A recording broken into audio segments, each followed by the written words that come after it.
अध्यक्ष महोदय, अभी अभी जो प्रस्ताव हम लोगों के सामने इस सदन में रखा गया वह सचमुच में एक विचारणीय विषय है। आज हमारे देश की हालत किसी से छिपी नहीं। हर आदमी जानता है कि देश के कई भागों में वर्षा नहीं हुई। इसके कारण देश के कई हिस्सों में, जिनमें कि बिहार प्रमुख है, अकाल जैसी स्थिति पैदा हो गई है।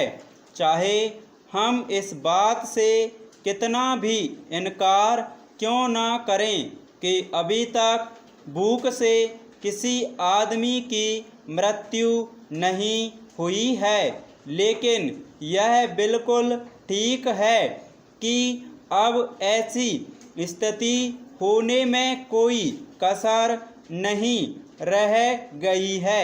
आप यह समझ लीजिए कि किसी भी दिन आपको ऐसा अवसर मिल सकता है कि अमुक स्थान में भूख से इतने आदमियों की मृत्यु हो गई और इतने पशु समाप्त हो गए।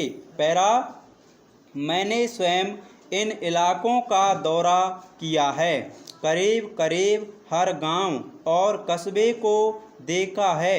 मैं जहां भी गया हूं वहीं एक जैसी दुख भरी कहानी सुनने को मिली। हर ग्रामवासी के मुंह पर एक ही शिकायत है कि इस साल हमारा क्या होगा।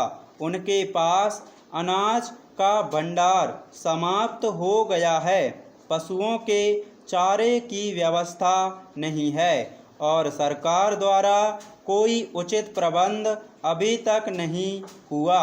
बेशक सस्ते गल्ले की बहुत सारी दुकानें खोलकर सरकार ने इस दिशा में एक सराहनीय कदम उठाया है, किंतु यह दुकानें अभी भी बहुत कम संख्या में हैं और गांवों से बहुत दूर दूर भी हैं। इन दुकानों की दूरी और भी इसलिए अखरती है क्योंकि आजकल पानी न होने से ग्रामवासी किसी और मेहनत मजदूरी की तलाश में लगे रहते हैं।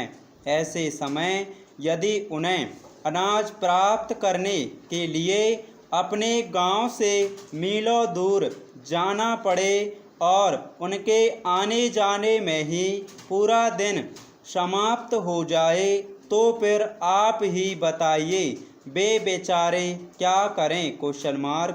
इसलिए जहां हम एक ओर यह ध्यान दे रहे हैं कि सस्ते अनाज की दुकानें खोली जावें, वहीं दूसरी ओर यह भी आवश्यक है कि इन दुकानों की दूरी 1-2 मील से अधिक ना हो।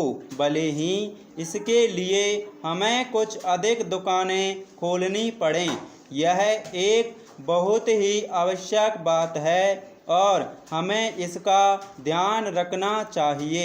ऐसा करने से हो सकता है कि कुछ अधिक खर्च भी हो, लेकिन ऐसा ना करने से काम ना चलेगा। स्टॉप।